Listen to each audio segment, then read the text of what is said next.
Romans 5 1 to 5. Therefore, having been justified by faith, we have peace with God through our Lord Jesus Christ, through whom also we have access by faith into this grace in which we stand and rejoice in hope of the glory of God. And not only that, but we also glory in tribulations, knowing that tribulation produces perseverance, and perseverance, character, and character, hope. Now, hope does not disappoint, because the love of God has been poured out in our hearts by the Holy Spirit, whom was given to us. Good. Good to see people. I don't know about you guys, but we're getting to a point where seeing each other is becoming a very rare thing.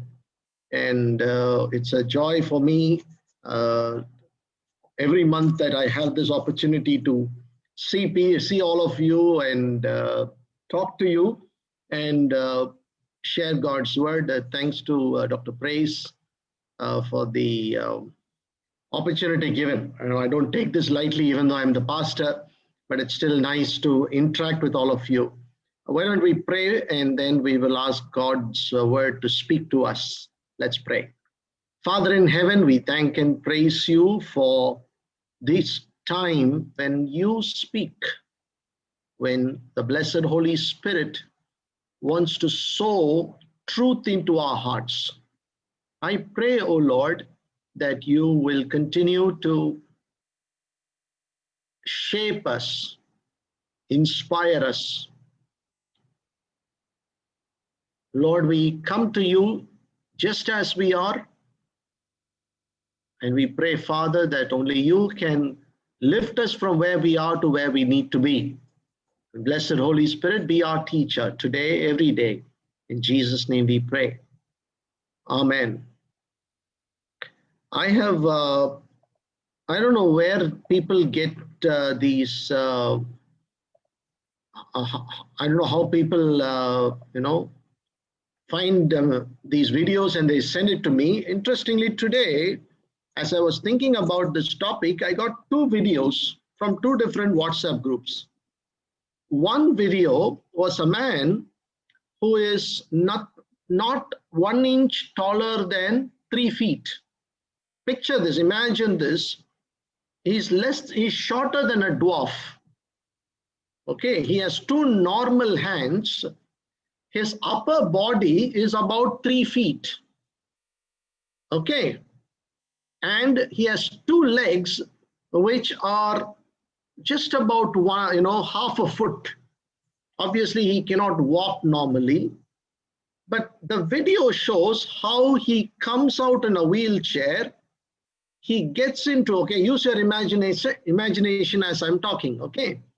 He is coming in his wheelchair. He opens the trunk of his car, okay?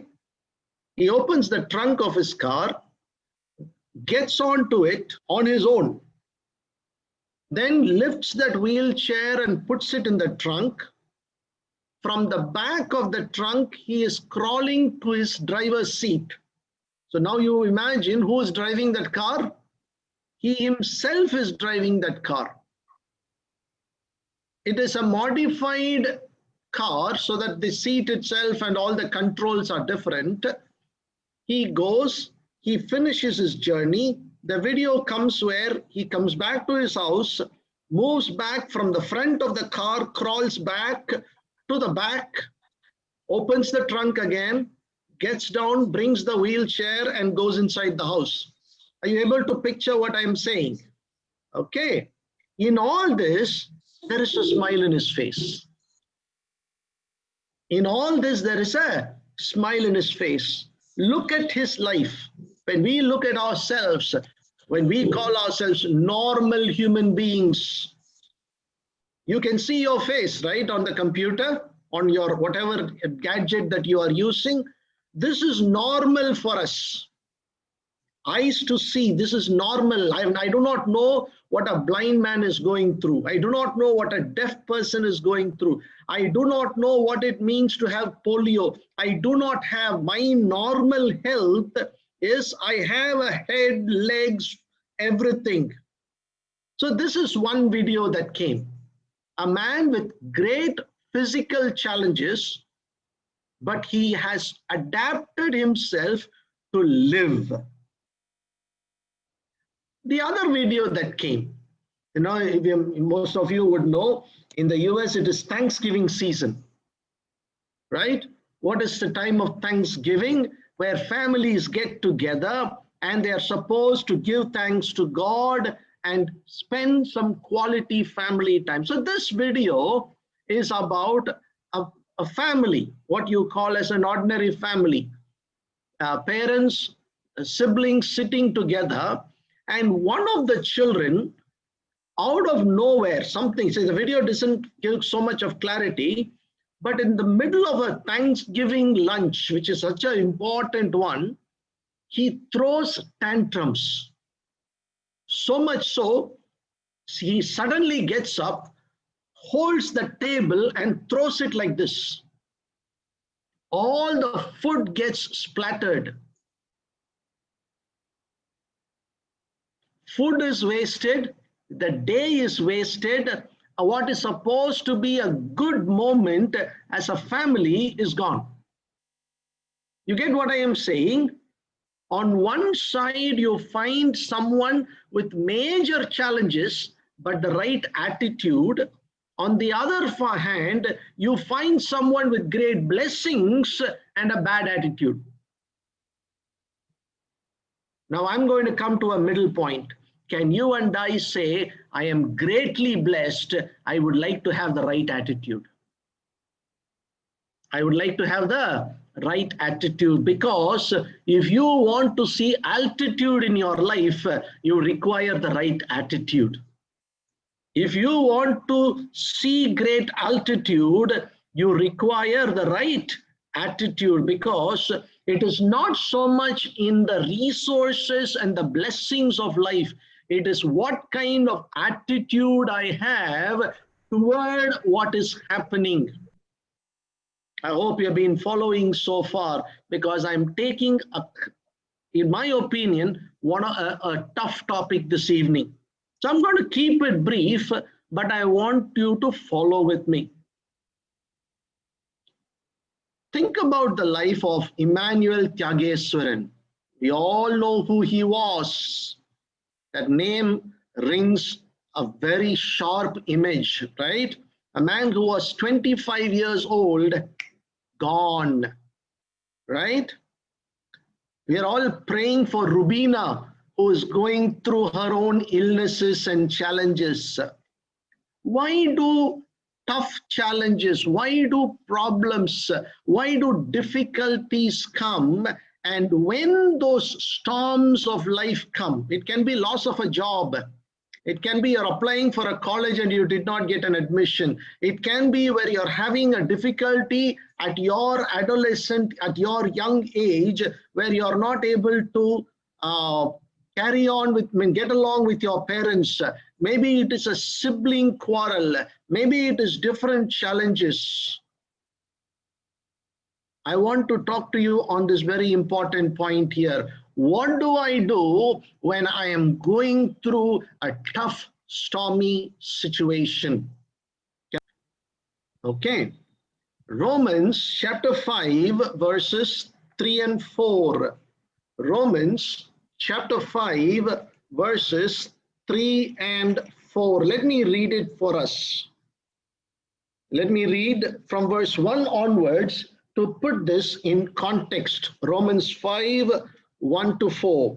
Therefore, having been justified by faith, we have peace with God through our Lord Jesus Christ, through whom also we have access by faith into this grace in which we stand, and rejoice in hope of the glory of God. And not only that, but we also, is everyone looking at your Bibles? But we also grumble in our tribulations. Did I read it correctly? What does it say?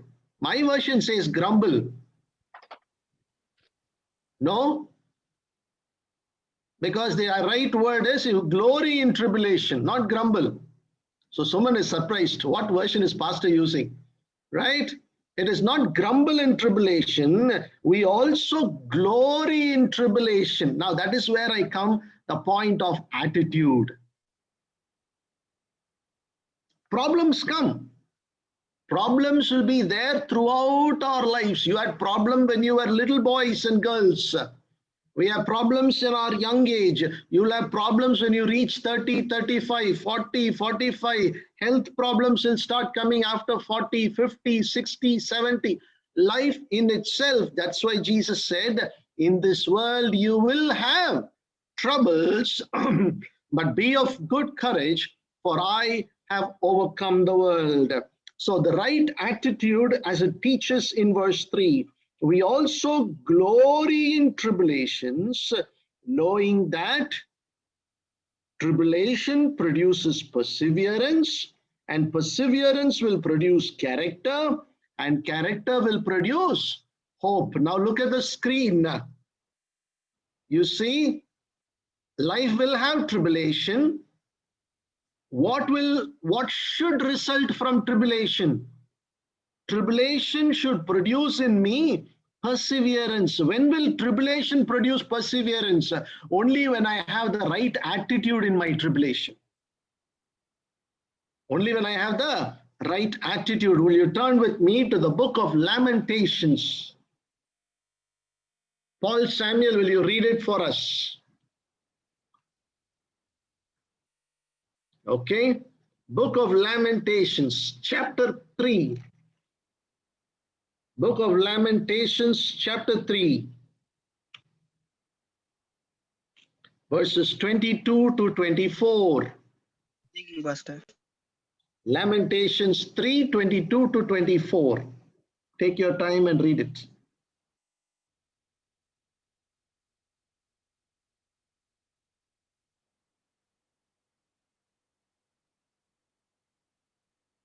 Because of the Lord's great love, we are not consumed, for his compassion never fail.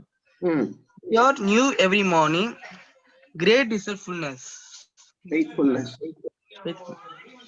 I said to myself, the Lord is my portion, therefore I will wait for him. Okay, thank you. Now, everyone listen very carefully. When you and I go through challenges, when you and I are thinking life is not the way I thought it will be, I want you to know this.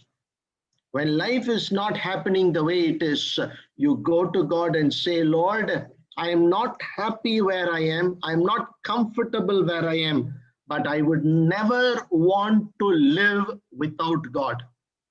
Because Satan has one goal for your life. You know what it is? Not for you to suffer, not for you to do anything. He wants to cut your connection with God. Are you listening very carefully? Once he disconnects you and God, you know what you become? You become the most wretched human being, because your only source of supply of good love is God. I hope you're listening very carefully. Remember what happened in the Garden of Eden. In the Garden of Eden, Satan wanted to cut the connection between God and Adam and Eve. They fell for it, and what happened? They became losers. They lost many things. They lost perfection. They lost joy. They lost a beautiful house. They lost the relationship with God. You and I do not know how they lived before the fall. Everything was lost. When you and I are angry in life, when you and I are not happy with what is happening, remember one thing, you can lose anything. Do not lose your connection with God.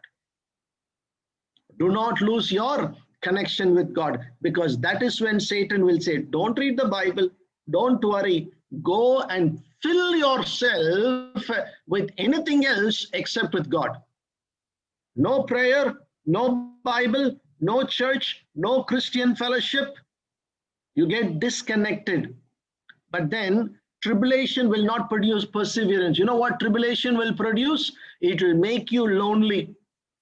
It will tell you to fill yourself with many things that will take you away from God. Tribulation is supposed to produce perseverance. What is perseverance? Perseverance is to say, I am not happy where I am, but I know God has a plan for me. I am not happy where I am, but I know God has a plan for me. Can I give you one beautiful example? We are all familiar with this, of someone who was willing to persevere. The Bible, there is a small little book written by a lovely lady. Her name is Esther. Esther is one of the symbols of someone who went through great tribulation, but she learned what it means to persevere. She learned to persevere. The life of Joseph, he learned perseverance. That is what I would encourage everyone, because this is something God tells me all the time. Perseverance is where I say, Lord, I know I am not happy, but I do not want to live without you. May I ask everyone who is watching me, did you talk to God today? It is 8 o'clock, almost 8 o'clock. Let's say you got up, a different time, from then till night 8 o'clock. Did you talk to God at least for 20 minutes, 30 minutes? If you did not, you have lived this life on your own, and that is exactly what Satan wants you to do. You had time for WhatsApp, you had time for Instagram, you had time for many things. You never took time to say, I need God's grace. Look at what the writer says in Lamentations 3:24. The Lord is my portion, therefore I hope in him. The Lord is my portion. Now you may ask this question, when I am very angry, when I am very irritated, I am not able to read the Bible. I am not able to concentrate in the Bible. I am not able to pay attention.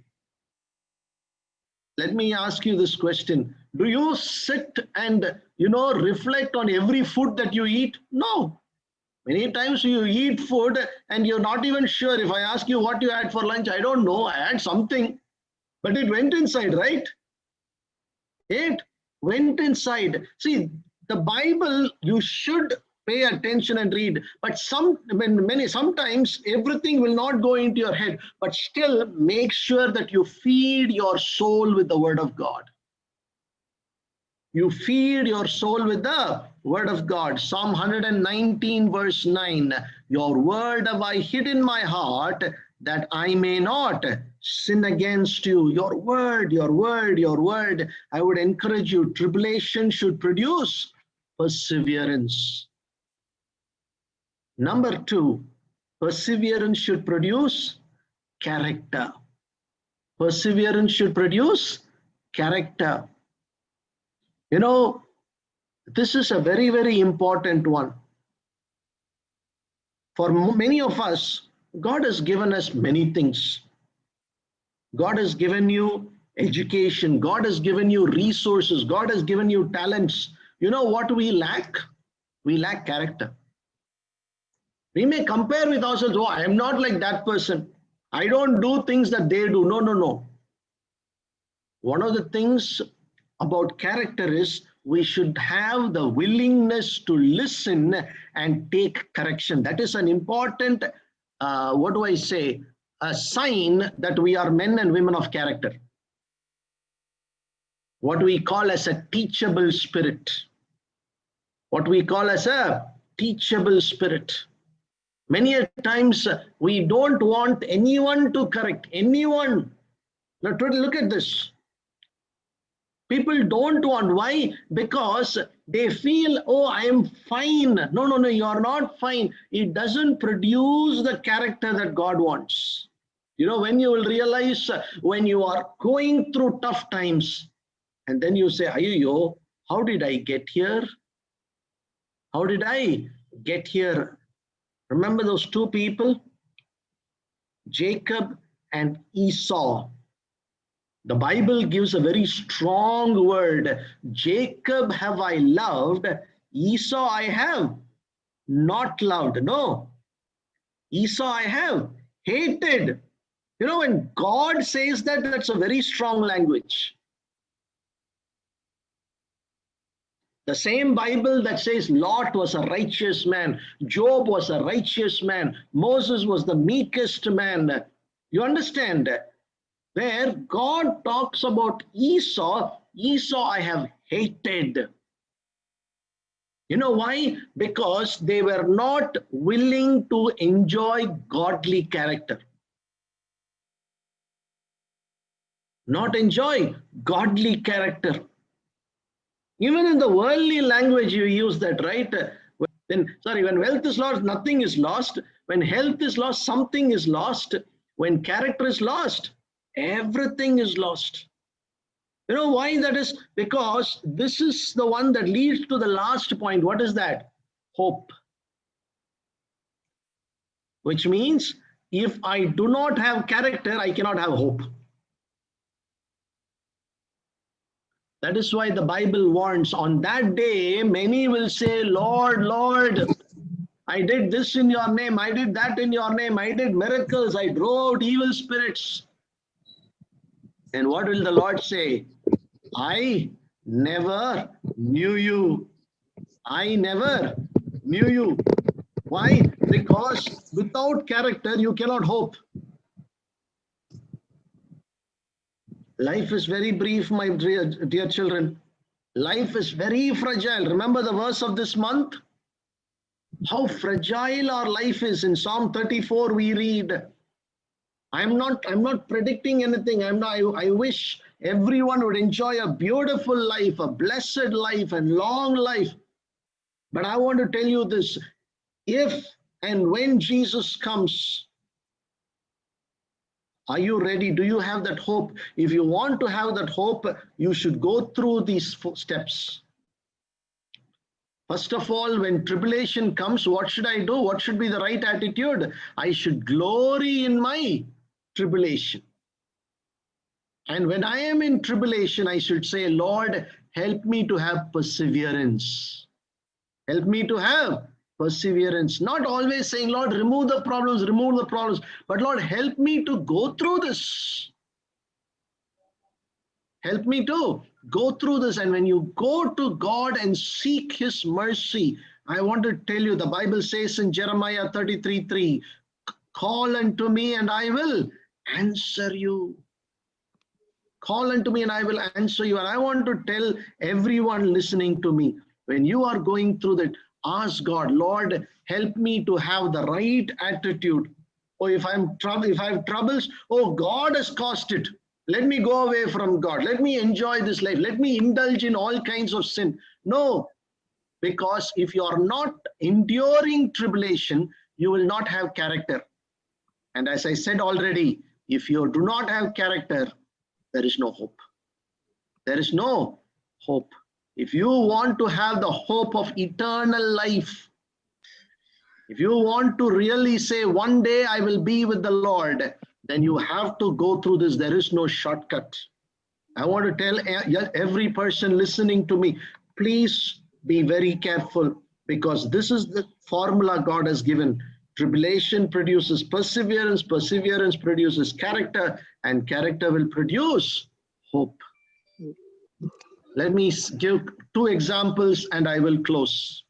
One example is the life of Judas Iscariot. Walking with Jesus, he found himself, what is the whole point? I don't have to endure all this. Let me take a shortcut. He took a shortcut. It became a very dangerous cut. Why? Because he was not willing to focus on perseverance, he did not have character. Because he did not have character, there is no hope. On the other hand, you will find Apostle John. One of my favorite books in the Bible is the book of Revelation. I've said this many times. You read the book of Revelation again and again and again, and it will tell you how for a short while we go through challenges.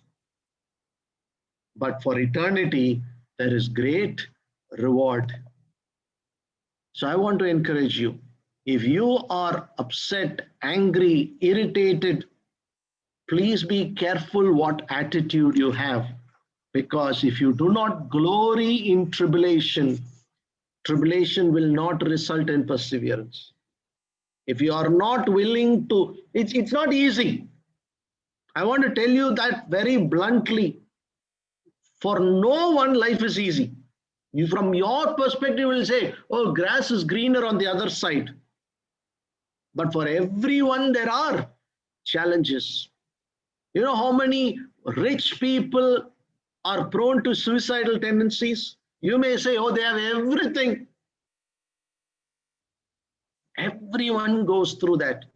Please don't look for shortcuts. Please don't look and see, oh, it's so nice. No, beware, Satan has a scissors. What is that scissor for? To disconnect you and God. He doesn't want you and God together. He wants you to be disconnected. That's why I would say every day seek the Lord. I want to encourage you as I close, make the Bible the greatest partner of your life.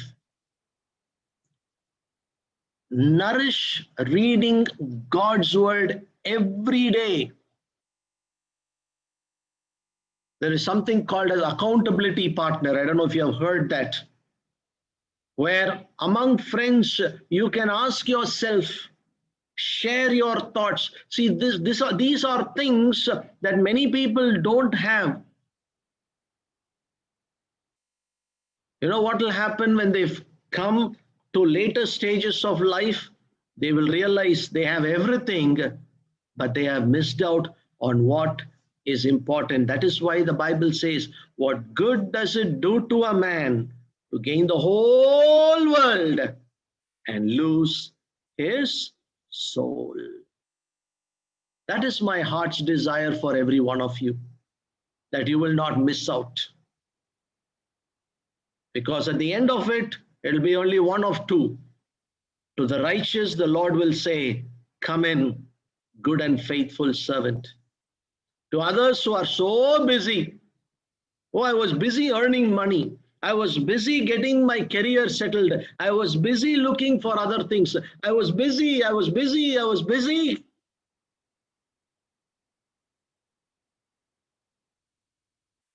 But it'll be too late. It'll be too late. That is why the Bible says, seek the Lord in your youth. Seek the Creator. Remember your Creator in the days of your youth. Because this is a stage where you'll say, in my challenges, I will have the right attitude. Remember the two stories that I started with? Someone who had nothing or great challenges, but the right attitude. Another one who had great blessings and the wrong attitude. When you and I are connected to God, He will help us and teach us how to navigate through life. Not looking for the pasture, but looking to the shepherd. You're looking at the pasture, you will miss the shepherd. You look to the shepherd, he will lead you to the right pasture. All right. So let me pray for everyone. Okay, let's pray. Father in heaven, we thank you, Lord, for not only reminding us, but encouraging us that in this life, Lord, with so many challenges, health challenges, emotional challenges, financial challenges, relationship challenges, that you would give us the right attitude in our problems. That, Lord, we will not be looking, where is the next pasture or where is my next blessing? But, Lord, we will fix our eyes on Jesus, the author and the perfecter of our faith. Bless everyone who has listened to this word, Lord, because 99.99% of the world do not have this privilege. There are many young people, Lord, who are injecting their bodies with drugs, who are allowing their eyes and their mind to go after the lust of the world. Lord, there are many who are in the pit and do not have a way out. But we know, Lord, that even when we struggle with sin, that we can lift our hand to you and say, Lord, have mercy. And you will lift us from the miry clay and set us on the solid rock. We pray for dear Rubina, Lord. Father, as she goes through this challenging time, that my God would be her healer. I pray, O Lord, for every young person who has joined. I pray, Master, that you would bless their lives, their families, their future. Bless the ministry of Kirk Youth Fellowship, Lord. I pray for Doctors Praise and Christina, for their leadership, that you would continue to empower, anoint, and use them, Lord. Be with us, O Father, if the coming of the Lord tarries. Bless us for Sunday morning as we worship you. We love you, we praise you. In Jesus' name we pray. Amen. Amen.